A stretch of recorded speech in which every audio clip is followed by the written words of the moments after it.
आप सब अभी एगो हाल फिलहाल में गीत आइल बा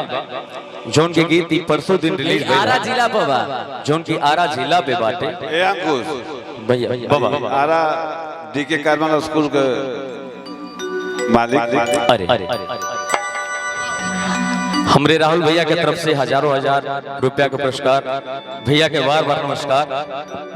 आशीर्वाद की प्रतीक्षा रही। शिवानियों के 10 में से एगो गीत अभी हमने के जो रिलीज भइल बा आरा पे हाँ लइकवा कहा था कि जब से सहिया के रोटी खाए लगलू बेजान हमारा सीना में गोली सीधे लगलू बेजान कि ये में गलती करा है हमार हो कि भइलू जन्मा तब लड़किया कह दिया कि हीरे रांझा वाला प्यार जनी करे यार गोली मार दी भतार हो यारा के रंगदार जो कि ग्लोबल म्यूजिक सेक्शन से ये गाना रिलीज बा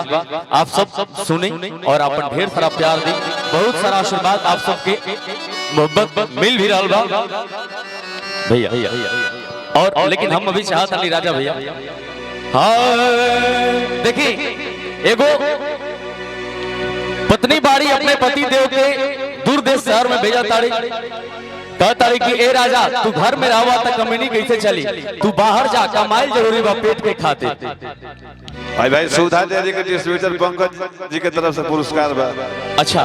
पंकज भैया को बहुत बहुत धन्यवाद बहुत बहुत नमस्कार। हाँ लेकिन कह दिया कि अरे रोज रोटी चली कैसे अरे रहब जे घर में आ राजा जी कमाए जैती अरे कवनो सहार में की बात मानी चली जाइए पिया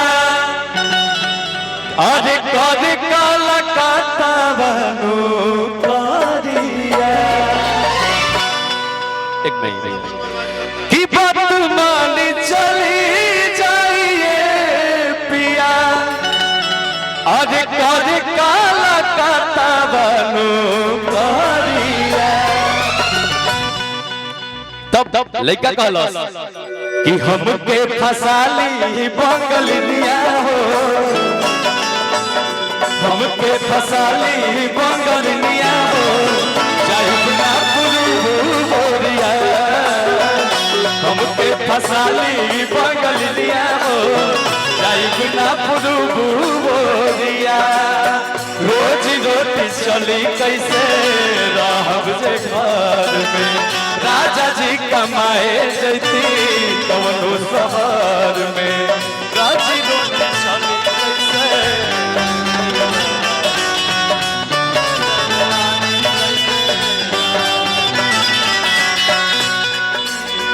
बात मानी चली जाइए पिया कर कलकत्ता बनो कहरिया बात मानी चली जाइए पिया कर कलकत्ता बनो कहरिया। और हमारे जो बहुत ही दिल के करीब हमारे अमित भैया हैं जो कि बहुत ही एक्टिव रहते हैं उनके बड़ भैया के तरफ से बहुत सारा पुरस्कार भैया को बार बार नमस्कार। अच्छा राजा भैया हम चाहता नहीं कि एक बड़ा सुंदर भाव तनी मनी हम डांस कर ली का कला हां करे भाई डांस कर लेकिन डांस करेंगे तुम मत कर भाई हम हां भाई तू बड़ तू मत कर छोटा भी कर दो छोड़ के करे दो हम बनी नो। अच्छा हम लोग से पूछ लेता नहीं भाई तनी हम डांस कर ली राजा भैया सब लोगों का मन है कि हम एक बार डांस कर ले। हम भाई सानू जर लखन सानू डांस करो तू क्या बोलता भाई डांस तो करो हाँ लेकिन ताली बजेबे लोग कि हम करब तब बजेबे लोग ना तू नत कर भाई देख तुम बड़ हो ना भाई तुम तो भसुर लग जाएगा ऐसा भी हमको हम ही को डांस करने में भसुर हाँ अरे बड़ भाई भसुर न हो जाए हम बानी न लोग भाई बड़ भाई तू लजा तू छोटा लजा तो नहीं हम बानी नु अच्छा भाई तने एक बार इनका साथे हम डांस कर ले तनी अच्छा लगी तो तनी ताली बजा दिया लोग अभी ना भैया कि हमके फसाली बंगली हमके फसाली बंगलिया हो जाई बिना पुरुए हमके फसाली बंगलिया हो रोजी रोटी चले कैसे रहब से घर में राजा जी कमाए जैती कौनो शहर में बदमानी चली जाइए पिया कर कलकत्ता बनो करिया बदमानी चली जाइए पिया कर कलकत्ता बनो करिया हमके फसाली बंगलिया हो हमके फसाली बंगलिया हो जाइब ना पुरुबुरिया हमके फसाली बंगलिया हो जाइब ना पुरुबुरिया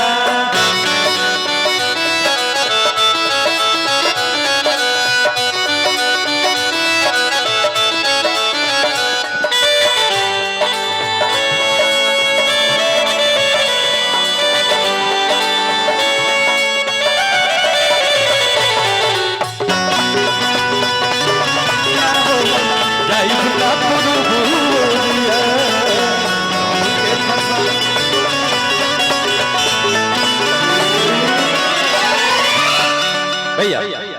हाफ नोट तक बढ़ा लिए मैं सीख ले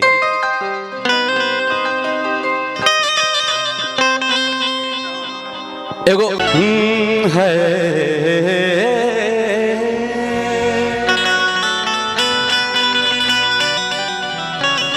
अभी हमने के एगो गीत आइल बाजोना के आप सब ढेर सारा मोहब्बत ढेर सारा प्यार देता ने तने बताइए लोग कि के गीतिया सुन ले बा कि हमके दुल्हन बना लो ना तो दोसर लेके जाए और इससे पहले एगो गीत आइल रहा जोना के आप सब